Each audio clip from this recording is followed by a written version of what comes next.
ప్రార్థన. ప్రేమ కలిగిన మా తండ్రి, విశ్వ చరిత్ర గ్రంథ ఆవిష్కరణకు ముందు మీ సమాజముతో పంచుకోవలసిన మాటలు మీ దాసు నోటికి అందించండి. సమయం వ్యర్థం కాకుండా ఎంతో విలువైన సమయముగా, మా జీవితాల్లో మరపురాని సమయముగా దీన్ని మలచి మీరే మాతో మాట్లాడి గ్రంథావిష్కరణ మీ చేతులతో మీరే చేయమని, సమాజానికి దీని మూలంగా మీరు చేయాలనుకున్న మేలు చేయమని యేసు పరిశుద్ధ నామములో స్తుతించి ప్రార్థిస్తున్నాం తండ్రి, ఆమేన్. ప్రభునందు నాకు అత్యంత ప్రియ మిత్రులారా, సహదాసులారా, సత్యాన్వేషకులారా, నేను మాట్లాడే ప్రతి అక్షరం శ్రద్ధగా వినాల్సిందిగా మనవి చేస్తున్నాం. 1982వ సంవత్సరంలో యేసుప్రభు వారు గొప్ప వెలుగుగా నా ప్రార్థనా గదిలోకి విచ్చేసి, నా కుమారుడు పైకి చూడు అన్నాడు. గది గోడలు మాయమైపోయినాయి, గదిలో లేను, నేను అంతరిక్షంలో ఉన్నాను. పైకి చూడగా పేక ముక్కలు పేర్చినట్లు 9 పుస్తకాలు పేర్చి చూపించి వాటి టైటిల్, విషయ సూచి కూడా కవర్ తీసి ప్రభు చూపించారు. అవన్నీ రాసుకోమన్నారు, నేను రాసుకున్నాను. నా మనస్సు పుటలలో అవి ముద్రపడిపోయి ఉండిపోయినాయి. మొదటి పుస్తకం యుగాంతం, క్రీస్తు 2వ రాకడను గూర్చిన సత్యం. యేసు ప్రభు ఎప్పుడు వస్తారు, మనం ఏ రీతిగా సిద్ధపడాలి అనే విషయం చెప్పిన గ్రంథం. రెండవది దేవుడు ముగ్గురా ఒకడా, త్రిత్వం అంటారు, ముగ్గురు అంటారు, ఒకడు అంటారు, ఏంటి కన్ఫ్యూషన్, ఎలా నమ్మాలి, ఎలాగా, బైబిల్లో ఎక్కడ ఆధారం ఉంది, లాజిక్ ఎక్కడ ఒప్పుకుంటుంది అనే సబ్జెక్ట్ డీల్ చేసినటువంటి గ్రంథం పరిశుద్ధ దేవుని గురించిన జ్ఞానం, బుక్ నెంబర్ 2. దేవుడు సర్వశక్తిమంతుడైతే దేవుని సృష్టిలో సైతాను ఉండడం ఏంటి? దేవుడు అసమర్థుడా? దేవుని మీద సైతాన్ తిరుగుబాటు చేయటం ఏంటి? ఇప్పటిదాకా దేవుడు బంధించకపోవడం ఏంటి? ఇది దేవుని అసమర్థ నిర్వాహకమా, ఏదైనా దివ్య మర్మం ఏదైనా ఉన్నదా దీని వెనక అనే విషయాన్ని డీల్ చేసి, అసలు ఆరిజిన్ ఆఫ్ సిన్ అండ్ సేటన్కు ఇంతకుముందు ఎవరు ఎన్నడూ ఇవ్వనటువంటి వివరణ ఇచ్చినటువంటి గ్రంథము దేవుని విశ్వ ప్రణాళిక, బుక్ నెంబర్ 3. 4వది సింహనాదం. ఇన్ని కల్ట్స్, ఇన్ని డినామినేషన్స్ ఉన్నాయి, రకరకాల సిద్ధాంత గందరగోళం ఉంది. ఏది నమ్మాలి, ఎందుకు నమ్మాలి, లాజిక్ ఎక్కడ, ఏ బోధన సపోర్ట్ చేస్తుంది, స్క్రిప్చర్ లేఖనం ఏది సపోర్ట్ చేస్తుంది, ఒకటి తప్పు అంటే ఎందుకు తప్పు, ఏ లాజిక్ని బట్టి తప్పు, ఏ లేఖనాన్ని బట్టి తప్పు అని కల్ట్స్ గురించి డీల్ చేసినటువంటి గ్రంథం 4వది, అది సింహనాదం. సంఘాన్ని దేవుడు భార్య అని ఎందుకు అన్నాడు, కాపురం అనే మాట ఎందుకు వాడబడింది, ఏమి ఇంకా చెప్పుకోవడానికి ఇంకేమి పరిశుద్ధమైన భాష లేదా, పెళ్ళి అనే మాట ఎందుకు వాడబడింది, అసలు సంఘం ఎత్తబడ్డాక ఏం జరుగుతుంది అనే విషయాన్ని వివరించినటువంటి గ్రంథం మహిమ ప్రపంచం, 5వది. ఆ దీపస్తంభం అనే 6వ గ్రంథం రిలీజ్ చేశాం, బహుశా ఐ థింక్ ఇదే గ్రౌండ్లో అనుకుంటాను. దేవుడు దీపస్తంభం అనే సంఘాన్ని పిలిచాడు. చీకట్లో వెలిగించేది దీపం. సంఘము ఈ చీకటి లోకంలో వెలుగునిస్తూ ఉండాలంటే సంఘం ఏ రీతిగా కట్టబడాలి, దాని స్ట్రక్చర్ ఎలా ఉండాలి, డాక్ట్రిన్ ఎలా ఉండాలి, ఫెయిత్ ఎలా ఉండాలి, ఎటువంటి విశ్వాసము సిద్ధాంతము కలిగి ఉంటే సంఘం దీపముగా ప్రకాశిస్తుంది అనే విషయాన్ని వివరించింది 6వ పుస్తకం, అది ఆ దీపస్తంభం. 7వది విశ్వ చరిత్ర. ఇది పరాకాష్ఠ. ఇంతకుముందు మన నాయకులు రాజయ్య గారు అన్నట్టుగా this is indeed a climax. ఇక్కడనే మీరు శ్రద్ధగా వినాలి దయచేసి. బాల్యము నుండి నేను 3 విషయాలు స్థిరంగా నమ్మాను. దేవుడు ఉన్నాడు అనేది మొట్టమొదటి స్థిరమైన ప్రగాఢ విశ్వాసం.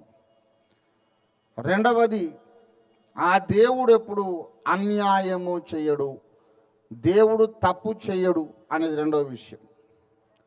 మూడవది, ఆ దేవుని గ్రంథమై ఉన్నది గనక బైబిల్లో ఒక్క మాటైనా ఒక అక్షరమైన అబద్ధము కాదు, ఒక్క పొల్లైనా వ్యర్థముగా బైబిల్లో రాయబడలేదు అని నేను నమ్మాను. ఏ సిద్ధాంతమైనా, ఏ తర్కమైనా, ఏ ఆలోచనైనా ఈ సూత్రాలకు కట్టుబడి ఉండాలి అని నేను స్థిరంగా నమ్మాను. నా బుర్ర ఒక థియోలాజికల్ వర్క్షాప్, సిద్ధాంతపరమైన వేదాంతపరమైన కర్మాగారము. వర్క్షాప్స్లో రకరకాల పరికరాలు తయారవుతూ ఉంటాయి. నా బుర్రలో ఎల్లప్పుడూ ఏదో ఒక ఐడియాలజీ తయారవుతూ ఉంటుంది. దేవుడు ఉన్నాడు, ఉన్నవాడు ఆయన మంచి దేవుడు, పర్ఫెక్ట్ గాడ్, ఎప్పుడు తప్పు చేయడు. ఆయన గ్రంథమైన బైబిల్లో కూడా తప్పు ఉండదు. ఈ 3 సూత్రాల మీద ఆధారపడి అన్ని క్యాలిక్యులేషన్స్ చేశాను నేను. 6 సంవత్సరాలకే దేవుడు నా చేత రామాయణం చదివించాడు. ఆ తర్వాత మహాభారతం, భగవద్గీత చదివాను. నాకు 10 సంవత్సరాల ప్రాయం రాకముందే, బైబిల్ ఇంకా నేను తెరిచి చదవకముందే హిందూ సనాతన గ్రంథాలతో బాగా పరిచయం ఉంది నాకు. ఆ తర్వాతే 14 ఏళ్ళ ప్రాయంలో బైబిల్ చదవడం మొదలుపెట్టా. ఈ పొడగాటి సాక్ష్యం ఇప్పుడు చెప్పడానికి వీల్లేదు, కానీ ఒక విషయం నేను నమ్ముతున్నాను. బైబిల్లో ఎప్పుడైనా ఎక్కడైనా అసంబద్ధంగా, తప్పుగా, అన్యాయంగా, హేతు విరుద్ధంగా, ఇల్లాజికల్గా కనిపించినప్పుడు దాన్ని గౌరవ దృష్టితో చూడాలి. ఇది అన్యాయంగా కనబడుతున్నప్పటికీ ఇది ఎందుకు సత్యమో, ఏ సూత్రాన్ని బట్టి సత్యమో, దేవుడు చేశాడు కనుక ఇది ఎందుకు న్యాయమో ఆలోచించాలి. దేవుని వైపు పాజిటివ్ యాటిట్యూడ్తో ఆలోచించాలి తప్ప దేవుణ్ణి విమర్శించే తెగువ, సాహసం చేయకూడదు అనేది నా పాలసీ. బాబెలు గోపురం దగ్గర దేవుడు దిగొచ్చాడు. ఒకే భాష మాట్లాడుకుంటూ అన్నదమ్ములుగా కలిసిమెలిసి ఉన్న మానవ కుటుంబాన్ని చెల్లా చెదురుగా భాషలు తారుమారు చేసి విడగొట్టాడు. ఒక ఆర్య సమాజ పండిత గోపదేవ్ గారు 70 ఏళ్ల కిందట ఒక కరపత్రం రాశారు, క్రైస్తవుల దేవుడైన యెహోవా మోసగాడని. ఆ పండు తినుదినమున మీరు నిశ్చయముగా చచ్చేదని అన్నాడు. ఆదాము హవ్వలు చచ్చారా? చావలేదే. ఆ తర్వాతే మనందరినీ కన్నారు. హ్యాపీగా కలిసిమెలిసి అన్నదమ్ములుగా జీవిస్తున్నటువంటి మానవ కుటుంబాన్ని అలా చీల్చవచ్చునా? తండ్రి అయినవాడు అలా తంపిలు పెట్టవచ్చా? అనేక మందికి ఆ ప్రశ్న ఉంది. నా ధోరణి ఏంటంటే, అది తప్పులాగా కనబడుతోంది, కానీ అన్యాయములాగా కనబడుతున్న ఆ చర్య, మానవ జాతిని విభజించే చర్య, ఏ సూత్రాలను బట్టి న్యాయం అవుతుందో ఆప్షన్స్ వెతకాలి. Because God can never do injustice. అది బాగోలేదు, మనకు నచ్చడం లేదు ఆ చర్య. ఒకే కుటుంబంగా కలిసిమెలిసి ఉన్న వాళ్ళని విడగొట్టడం బాగుండలేదు. కానీ ఏ న్యాయమును బట్టి, ఏ తర్కమును బట్టి అది న్యాయము ఆలోచించాలి. ప్రతి విషయంలో ఇలాగే దేవుడు ఆడవాళ్ళకు అన్యాయం చేసినట్టు కనబడుతుంది. ఆడవాళ్ళు నోరు మూసుకొని ఉండండి, మాట్లాడకండి అంటాడు. దేవుడు పక్షపాతి కాడు. పక్షపాతి కానటువంటి దేవుడు, అందరినీ సమానంగా ప్రేమించే దేవుడు ఒక వర్గాన్ని నోరు మూసుకోమని ఎందుకు చెప్పాడు? ఇది ఏ సూత్రాన్ని బట్టి న్యాయం అవుతుంది అని వెతుకులాట. నన్ను సృజించిన వానికి నీతిని ఆరోపించదను, దూరము నుండి జ్ఞానము తెచ్చుకుందునన్నాడు ఎలీహు. అర్థము కాని ప్రతి విషయాన్ని అర్థం చేసుకోవాలి. ప్రతి సందర్భమును ఒకే ఆశయం కొరకు వాడుకోవాలి. దేవుడు న్యాయవంతుడు, దేవుడు పరిశుద్ధుడు, దేవుడు నీతిమంతుడు, దేవుడు తప్పు చేయడు అని ఒకే విషయాన్ని సమాజానికి లాజికల్గా ప్రూవ్ చేయాలి అని ఐడియాలజీ యొక్క వర్క్షాప్ నా మైండ్. ప్రియులారా, ఒకసారి పెద్ద బైబిల్ కాలేజ్ ప్రొఫెసర్ నాతో మాట్లాడుతూ అన్నాడు, బాబు మీకంతా తెలిసినట్టు మీరు అనుకుంటారు, అసలు బైబిల్ కాలేజీకి రారు, ఏమీ లేదు. The great church leaders they are all not fools. వాళ్ళందరూ నమ్మారు ఒక విషయం, పెద్దల మాట వినాలి బాబు అని, లేఖనం అని పెద్దానికి బైబిలే పట్టుకోవద్దు, పెద్దల మాట వినాలి. All those great leaders are not fools అన్నాడు. నేను అడిగాను, they are not fools, but who are fools in your sight అని నేను అడిగాను. వాళ్ళు ఫూల్స్ కాదండి, మరి ఎవరు ఫూల్సో చెప్పండి. దేవుని కొరకు ఉద్యోగాలు వదిలిపెట్టి రాళ్ల దెబ్బలు తిని రక్తాలు కార్చి చెమట కార్చి ప్రాణాలే ఒడ్డి జీవితంలో సుఖము, నిద్ర, ఆహార, వస్త్రాలు అన్ని త్యాగం చేసి దేవుని కొరకు సజీవ యాగంగా చచ్చిపోతున్న వాళ్ళు ఫూల్సా? ఆ థియోలాజికల్ గ్రాడ్యుయేట్స్ ఫూల్స్ కాకపోతే ఈ మోకాళ్ళ ప్రార్థన వీళ్ళు ఫూల్సా? మరి ఎవరు ఫూల్సో చెప్పండి. నా గొంతులో వాడికి వేడికి భయపడాను అన్నాడు. మరి మీరు చెప్పండి, మీ స్టాండ్ ఏంటో అన్నాడు. నేను చెప్పాను, థియోలాజికల్ గ్రాడ్యుయేట్ అయి ఉండడం డిస్క్వాలిఫికేషన్ కాదు, థియోలాజికల్ ఎడ్యుకేషన్ లేకపోవడం కూడా ఒక డిస్క్వాలిఫికేషన్ కాదు. With theology or without theology, సృష్టికర్త న్యాయవంతుడు అని నిరూపించడానికి ఎవడు పూనుకున్నాడో అతడు జ్ఞాని. దేవుని నీతి నిరూపించడానికి ఎవడు పూనుకోలేదో వాడే ఫూల్ అని చెప్పాను నేను. A person is a fool if he doesn't believe that God is perfect. దేవుడు లేడని బుద్ధిహీనుడు అనుకుంటాడు, దేవుడు ఉన్నాడు కానీ నీతిమంతుడు కాడు అనేవాడు కూడా అంతే బుద్ధిహీనుడు, అంతకన్నా పెద్ద బుద్ధిహీనుడు. దేవుడు మంచివాడు, నీతిమంతుడు, న్యాయవంతుడు అనే మాట వినటానికి బాగానే ఉంది. బైబిల్ చదివితే అసలు ఆ మాట ఎలా నమ్మాలో అర్థం కాదు. ఇందాకే చెప్పాను, మంచి చెడ్డల తెలివినిచ్చు వృక్ష ఫలమును తినవద్దన్నాడు. ఆ పండు తింటే మంచేదో చెడ్డేదో తెలుస్తుంది అన్నాడు, అది తినొద్దన్నాడు. అంటే మనకు మంచేదో చెడేదో తెలియకూడదని దేవుడు అనుకున్నాడా? ఆ పండు తింటే మంచి చెడ్డ తెలుస్తుంది, తినకపోతే మంచి చెడ్డ తెలియకుండా జంతువుల్లాగా ఉంటాం. అదే నా దేవుడు కోరింది? ఈయన ఎట్లా మంచోడు అవుతాడు? ఆ పండు తినకముందు ఆదాము హవ్వలు బట్టలు లేకుండా దిగంబరంగా ఉన్నారు. అది తింటే తెలివి వచ్చింది బట్టలు కట్టుకోవాలని. ఒకవేళ ఆ పండు తినకపోతే ఇంకా అందరూ దున్నపోతులు, గేదెల్లాగా, మేకల్లాగా బట్టలు లేకుండా ఉండేవాళ్ళు. బాగుండేదా? ఈ కల్చర్ ఎలాగొచ్చింది? ఇంత సంస్కృతి డెవలప్ చేసినటువంటి ఆ ఫలాన్ని దేవుడు వద్దన్నాడు ఎందుకు? ఆయన ఎట్లా మంచోడయ్యాడు? అన్ని వరుసనే, అన్ని ప్రశ్నలే. అసలు మొదటి అధ్యాయంలోనేమో ఆదాము హవ్వలు ఒకే దినం సృష్టించినట్టు ఉంటుంది. 2వ అధ్యాయం 18లోకి వచ్చి నరుడు ఒంటరిగా ఉండటం మంచిది కాదు. ఒంటరిగా ఎక్కడున్నాడు బాబు? ఒకే రోజు ఇద్దరు చేసినట్టు వారిని దీవించి ఫలించండి, భూమిని నిండించండి అని చెప్పినట్టు ఉంది కదా 6వ దినం. 4వ దినము సూర్యుడిని చేశాడు. మరి మొదటి 3 దినాలు అస్తమయం, ఉదయము కలగక ఏమిటి అస్తమించింది, ఏమి ఉదయించింది? అసలు మొదటి పేజీ మొదలుకొని బైబిల్ నిండా డిస్క్రిపెన్సీసే. ఇది ఎట్లా మంచి దేవుడు, ఇది ఎలాగ సత్య గ్రంథం? అంతేకాదు, బైబిల్ నేను 123సారి చదువుతున్నా. 60 సార్లు చతుర్వేద సంహిత చదివాను, 10 సార్లు ఖురాన్ షరీఫ్ చదివాను.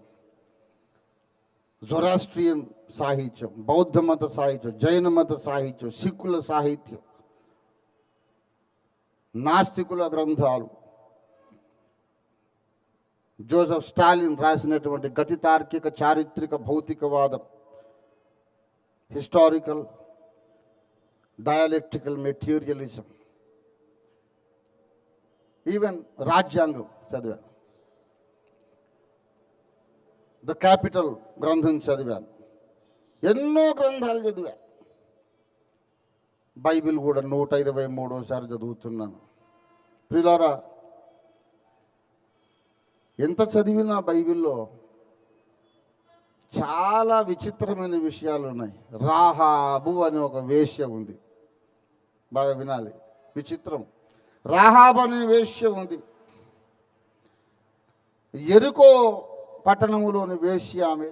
వేగు చూడ్డానికి ఇశ్రాయేలు ప్రధానులు వెళ్ళినప్పుడు వాళ్ళని దాచిపెట్టింది, ఆశ్రయం ఇచ్చింది.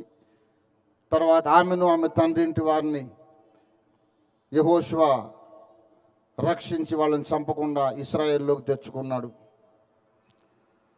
రాహాబు అనే పేరు యేసు ప్రభు వారి వంశావళిలో కనబడుతుంది. అదొక డిస్ప్యూట్. ఆ యెహోషువ జనరేషన్కి వంశావళిలో ఉన్న రాహాబు జీవించిన తరానికి 300-400 సంవత్సరాల డిఫరెన్స్ ఉంది. ఒక జనరేషన్ కాదు అది, అదొక డిస్ప్యూట్. సరే, ఏది ఏమైనా ఆ రాహాబు అనే స్త్రీ ఆమె అయి ఉండొచ్చు, లేక ఆమె పేరు పెట్టుకున్నటువంటి వాళ్ళు ఉండొచ్చు. భక్తుల పేర్లు మళ్ళీ రాగల తరాల్లో పెట్టుకుంటారు కదా. ఇశ్రాయేలీయుల పక్షం వహించినటువంటి విశ్వాస యోధురాలు అని రానున్న తరాలలో కొంతమంది ఆమె పేరు పెట్టుకుని ఉండొచ్చు.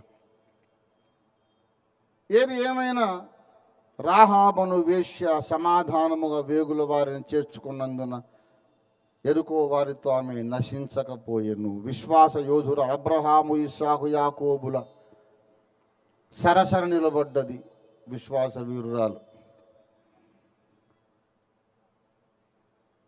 87వ కీర్తనలో అంటాడు, ఐగుప్తును బబులోనును నాకు పరిచయులు, రాహాబును నాకు పరిచయము అంటాడు. రాహాబును పగలగొట్టెను అంటాడు. What is this? ఆమె ఒక స్త్రీ, బలహీనురాలు, రక్షణ పొందింది, వేశ్య, ప్రభువుని అంగీకరించింది. ఆమెను పగలగొట్టడం ఏంటి? రాహాబును పొడిచిన వాడవు నీవే, రాహాబును పగలగొట్టిన వాడవు నీవే. ఆమెను ఎందుకు పగలగొట్టాలి? దాని మీద ఒక్క ప్రసంగం చేసిన బోధకుడు నాకు కనపడలే. అన్నీ అర్థము కాని విషయాలే. సాతాను ఉన్నాడు.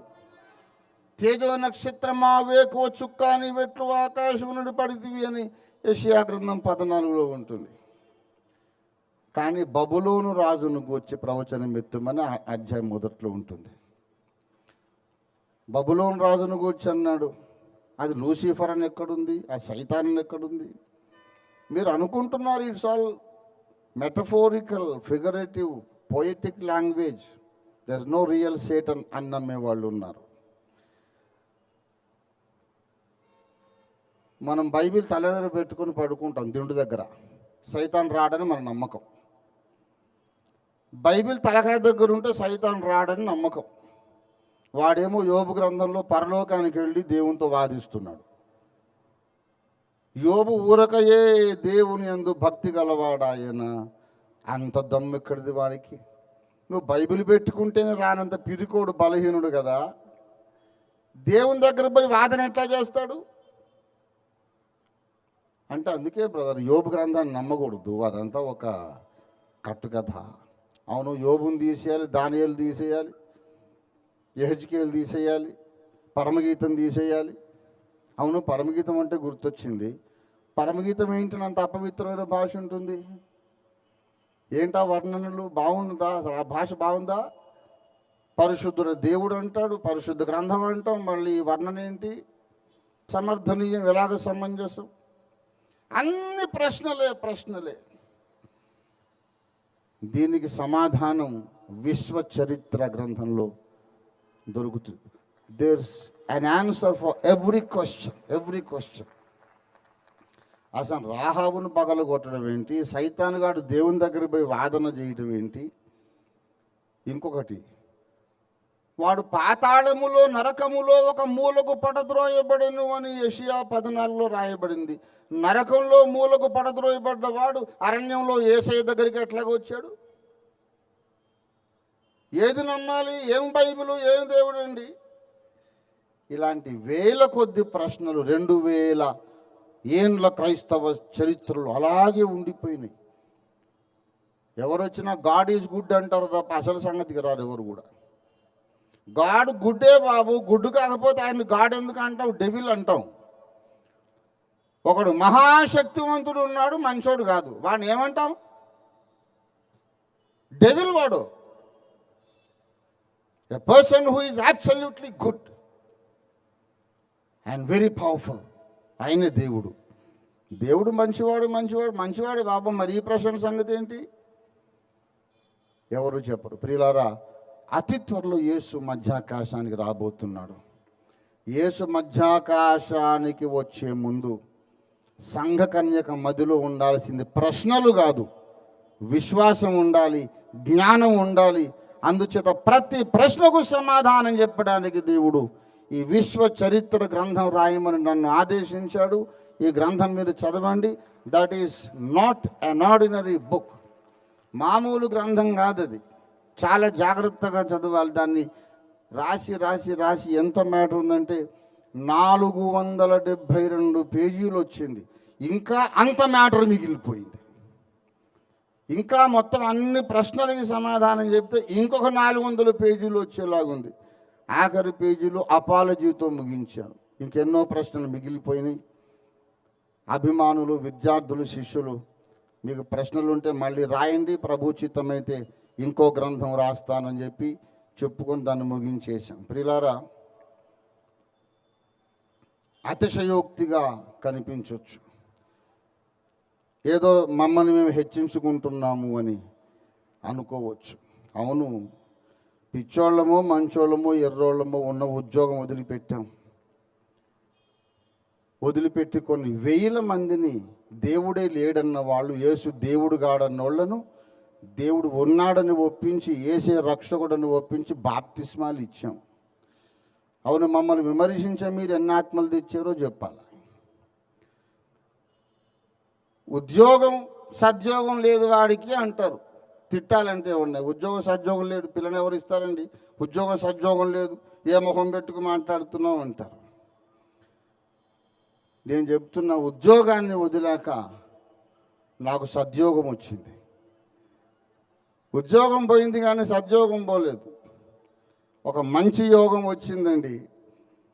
ప్రపంచ మానవాళి మేధావులు అడుగుతున్న ప్రతి ప్రశ్నకు దేవుడు సమాధానం చెప్పడానికి నన్ను దేవుని నోరుగా పెట్టాడు. ఇది నేను సభాముఖంగా ప్రకటిస్తున్నాను. నా ముందుకు వచ్చిన తర్వాత జవాబు దొరకకుండా పోయిన ప్రశ్న ఇప్పటికొచ్చి ఒక్కటి కూడా లేదు. ఆ బుక్ చదవండి, మీకు అర్థమవుతుంది. ఆఖరిన ఒక మాట చెప్తున్నా, దేవుడు లేడు అనేవాళ్ళు ఉండొచ్చు. దేవుడు ఉన్నాడు కానీ ఓఫీర్ గారితో దేవుడు మాట్లాడలేదు అనేవాడు ఉండొచ్చు. దేవుడే లేడండి అనే నాస్తికులు ఉండొచ్చు. దేవుడు ఉన్నాడు కానీ ఓఫీర్ గారితో మాట్లాడింది మాత్రం అబద్ధం అండి, ఆయనతో ఎందుకు మాట్లాడతాడు దేవుడు, అంతా కొట్టి అనేవాళ్ళు ఉండొచ్చు. వీళ్ళైనా వాళ్ళైనా ఏ వర్గమైనా ఈ విశ్వ చరిత్ర గ్రంథం చదివితే ఈ 2 విషయాల్లో కన్విన్స్ అవుతాడు. దేవుడు ఉన్నాడని ఒప్పుకుంటాడు, ఆ ఉన్న దేవుడు ఓఫీర్ గారితో నిజంగా మాట్లాడాడు అని ఒప్పుకుంటాడు. దేవుడు లేకపోతే, ఆ దేవుడు నాతో మాట్లాడకపోతే ఒక మానవుడు మానవ జ్ఞానంతో ఆ బుక్ ఎప్పటికీ రాయలేడు. Never never never.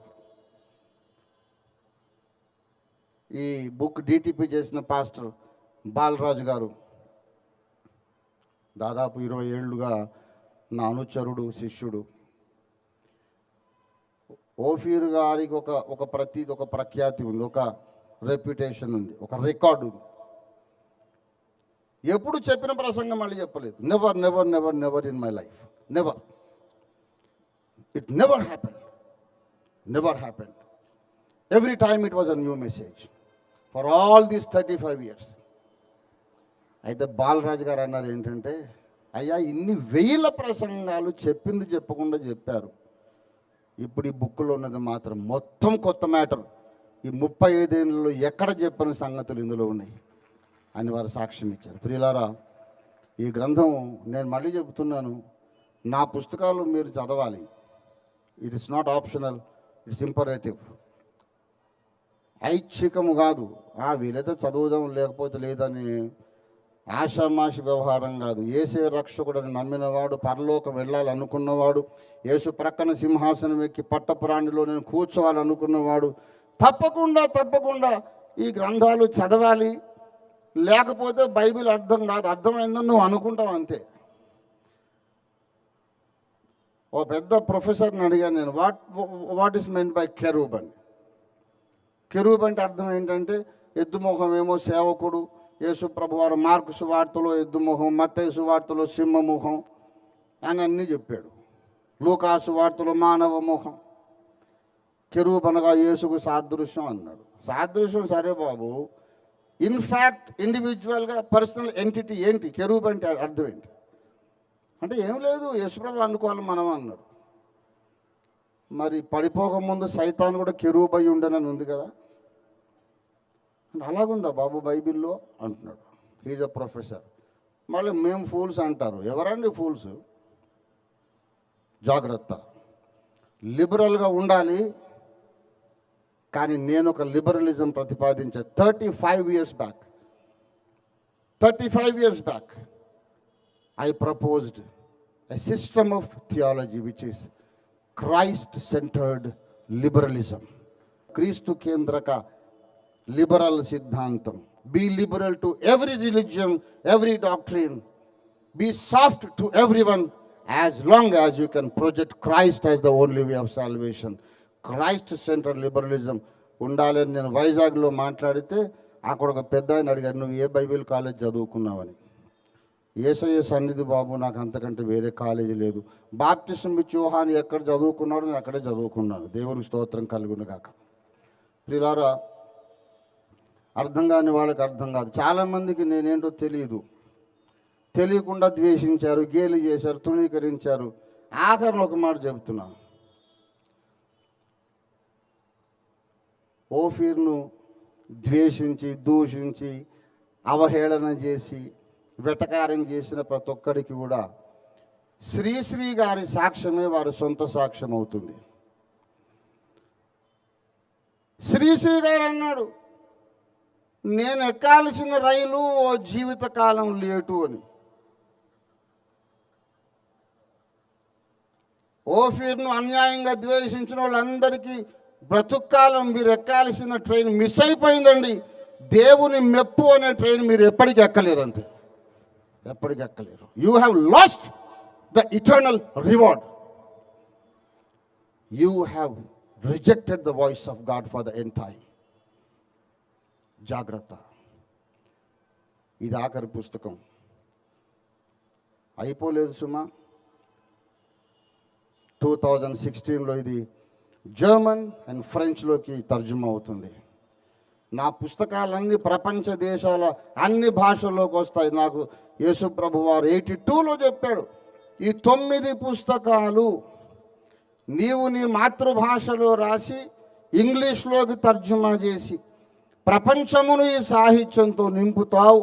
అప్పుడు డాక్టర్ మార్టిన్ లూథర్ ద్వారా నేను ప్రారంభించిన రిఫర్మేషన్ సంస్కరణ ఒక ముగింపుకు వస్తుంది. ఇది నా వాక్కు, నువ్వు నమ్మమన్నాడు యేసయ్య. నమ్మాను, కార్యాలు జరుగుతున్నాయి.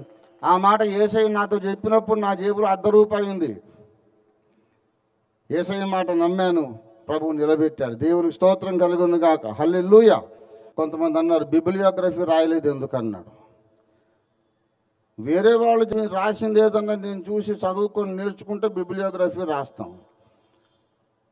ప్రపంచంలో ఎవడు చెప్పని మాట నేను చెప్పినప్పుడు బిబిలియోగ్రఫీ ఏముంది అంటే ఆ బుక్కున స్టేటస్ ఏంటో తెలియదు. There can be no bibliography because no other book agrees with my books.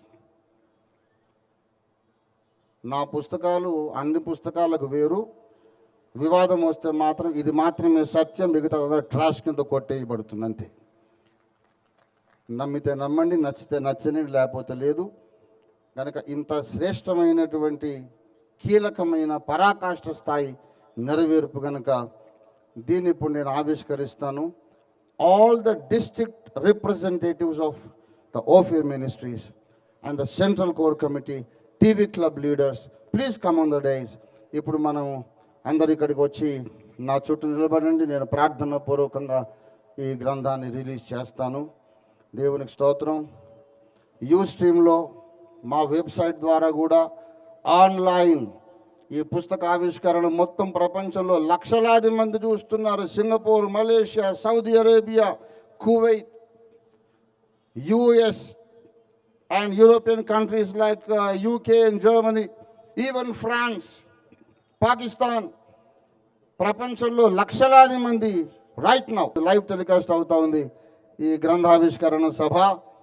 ప్రియులారా, వారందరికీ ఇక్కడ లేకపోయినా సుదూరాన ఉండి చూస్తున్నటువంటి 50 మంది అభిమానులు, సహకారులు అందరికీ కూడా ఈ సభాముఖంగా నేను ఆహ్వానము, వందనాలు, దైవాశీస్సులు పలుకుతున్నాను. ప్రార్థన చేసుకుందాం. అందరూ కూడా 2 చేతులు పైకెత్తి ప్రభువును స్తుతిద్దాం. 35 సంవత్సరాల క్రితం దేవుడు ఇది చెప్పాడు, అది ఈనాడు నెరవేరుతుంది. దేవుడు నమ్మదగినవాడు, దేవుడు నమ్మదగినవాడు. ఈ అంత్యకాలంలో ప్రభు ప్రపంచముతో మాట్లాడుతున్నాడు, ప్రపంచవ్యాప్త క్రైస్తవ సమాజంతో మాట్లాడుతున్నాడు, ప్రతి ప్రశ్నకు జవాబిస్తూ ఉన్నాడు. సంఘ కన్యకను సందేహాలలో కాదు సత్యములో ప్రతిష్ఠిస్తూ ఉన్నాడు. ఇంతకాలము సందేహాలలో ప్రతిష్ఠించబడింది సంఘ కన్యక. ఈనాడు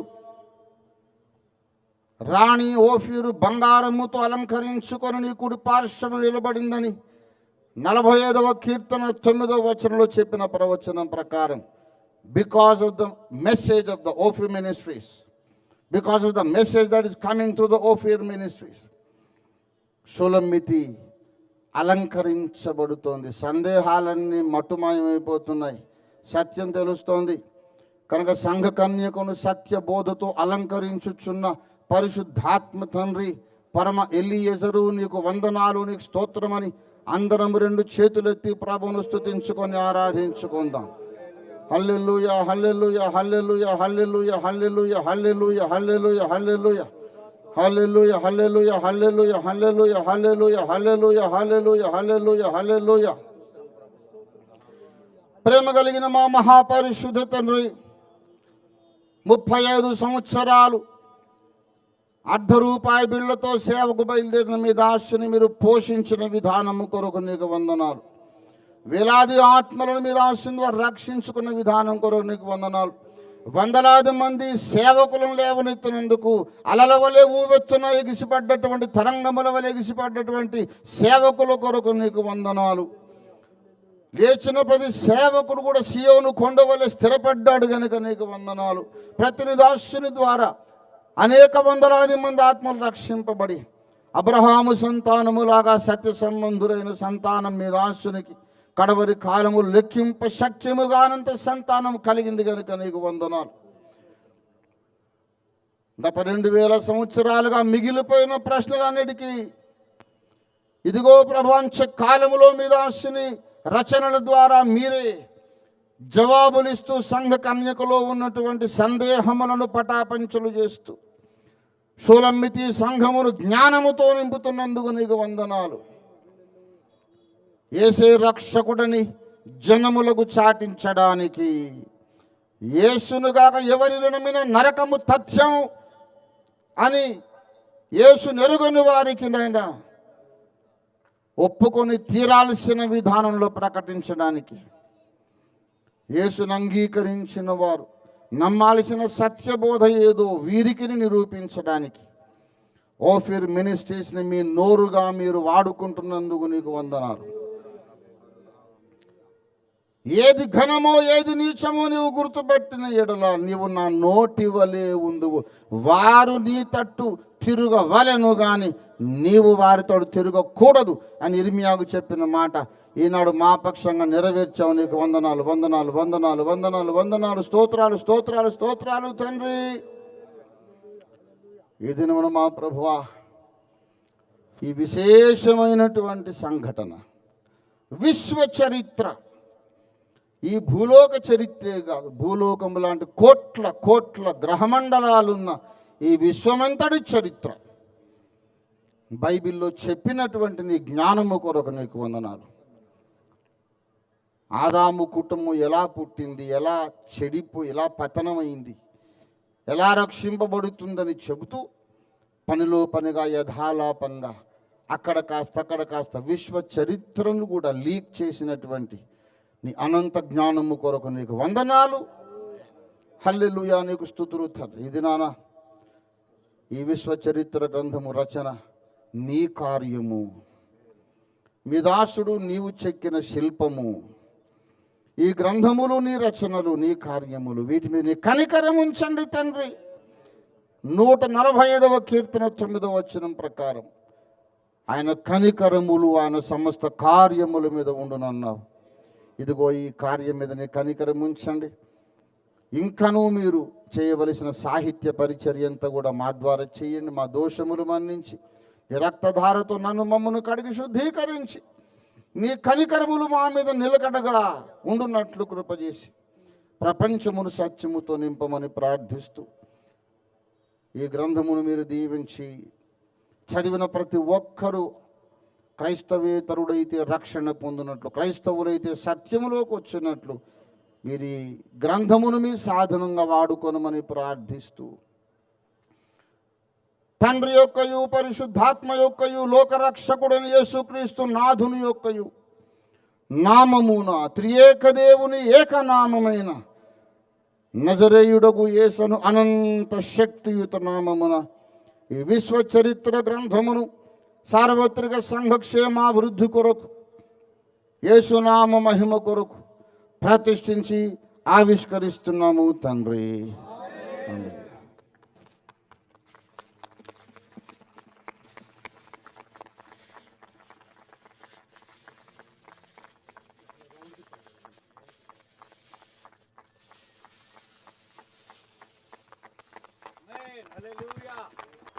విశ్వ చరిత్ర గ్రంథం 30 సంవత్సరాలుగా లక్షల మంది ఎదురు చూసినటువంటి గ్రంథం.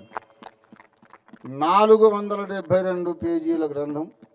ముందు ఈ గ్రంథ ఆవిష్కరణ కొరకు విస్తారమైన ఖర్చు అయింది. దాని కొరకు కన్సిడరబుల్ అమౌంట్, ఇంత అని నేను చెప్పడం నాకు ఇష్టం లేదు, కానీ ఇచ్చిన వారికి కాంప్లిమెంటరీ కాపీ దీన్ని ఇవ్వాలనుకుంటున్నాం. వారి లిస్ట్ అబ్బుల్ గారి దగ్గర ఉంది. వారు నాకు ఆ లిస్ట్ ఇస్తే వారిని పిలుస్తాను. వారు వచ్చి ఈ గ్రంథాన్ని తీసుకోవాల్సిందిగా మనవి. మొట్టమొదట సిస్టర్ రోజా ఫ్రమ్ రాజమండ్రి తనకు యొక్క కాంప్లిమెంటరీ కాపీ ఇస్తున్నాం.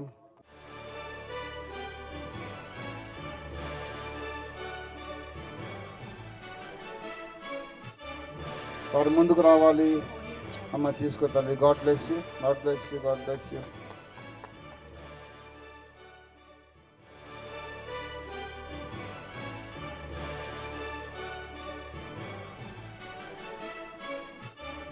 తర్వాత అనకాపల్లి పాస్టర్ KPDR ప్రసాద్. నాయన God bless you, God bless you. God, he is my son, he is a very tall man.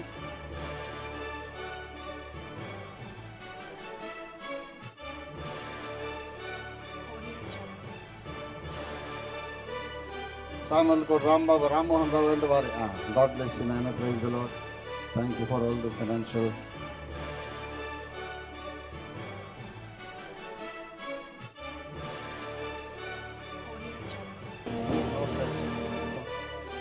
కొంచెం మిగతా వాళ్ళు కొంచెం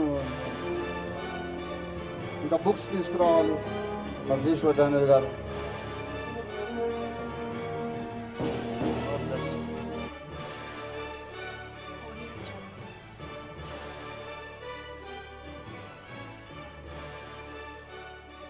పాస్టర్ దాస్ బాబు గారు కూడా.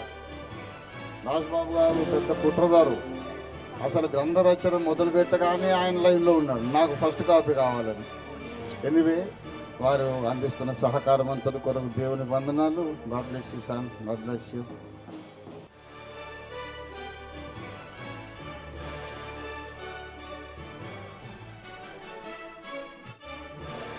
అడ్వకేట్గా విశేష సేవలు అందిస్తున్న అన్నగారు యాదగిరి గారు, అడ్వకేట్ గారు, దళిత రత్న అవార్డు విన్నర్. మేధావి వర్గంలో క్రైస్తవ దళిత మేధావుల్లో మరి ముందు చెప్పుకోవలసిన వారు. అనేక విషయాల్లో నా ప్రక్కన కరెక్ట్గా ఉండాల్సిన మనిషి యాదగిరి గారు. కనుక వారికి ఈ గ్రంథాన్ని రిలీజ్ చేస్తున్నాం, వారికి గిఫ్ట్ ఇస్తున్నాం. God bless you. Thank you.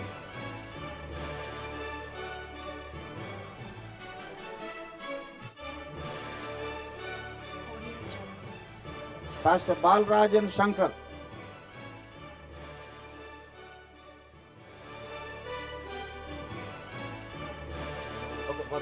Very very Balraj.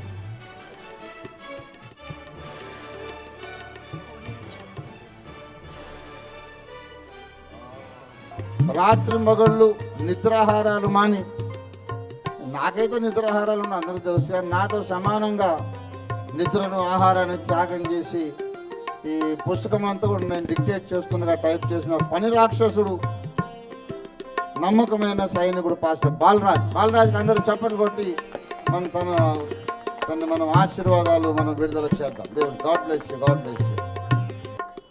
This young man, ఈ బాబు కవర్ పేజ్ డిజైన్ చేశాడు. శంకర్ని దేవుడు దీవించుగాక.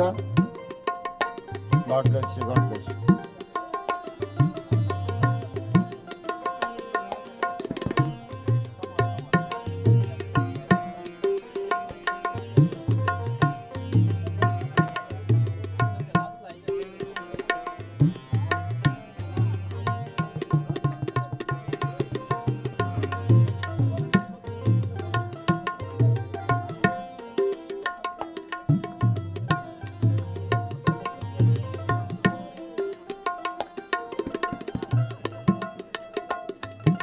మంచిది.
వర్ధిల్లాలి వర్ధిల్లాలి వర్ధిల్లాలి వర్ధిల్లాలి. ఓఫీర్ గారి ఆలోచన విధానం. Long live, long live, long live Ophirism. Ophir garu ఆలోచన విధానం వర్ధిల్లాలి వర్ధిల్లాలి వర్ధిల్లాలి. ఓఫీర్ గారి ఆలోచన విధానం వర్ధిల్లాలి వర్ధిల్లాలి. ఓఫీర్ గారి ఆలోచన విధానం వర్ధిల్లాలి వర్ధిల్లాలి. ఓఫీర్ గారి ఆలోచన విధానం వర్ధిల్లాలి వర్ధిల్లాలి వర్ధిల్లాలి. వర్ధిల్లాలి వర్ధిల్లాలి. ఓఫీర్ గారి ఆలోచన విధానం. ఓఫీర్ గారి ఆలోచన విధానం. ఇప్పుడు అభిషిక్త సేవకులు సువార్థికురాళ్ళందరూ కూడా అందరూ కలిసి అయ్యగారిని గజమాలతో సన్మానిస్తున్నాం. గజమాల కంటే పెద్దది గజమాల. అందరు చప్పట్లు కొట్టండి.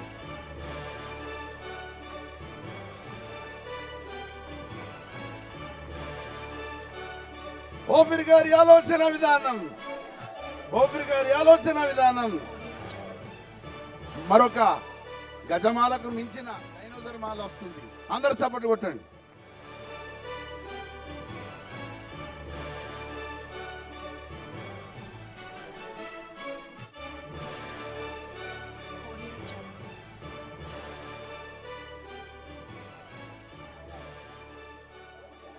వర్ధిల్లాలి వర్ధిల్లాలి వర్ధిల్లాలి వర్ధిల్లాలి వర్ధిల్లాలి వర్ధిల్లాలి. Long live long live long live long live. ఇంకో నియాండర్తల్ గజమాల వచ్చేసింది.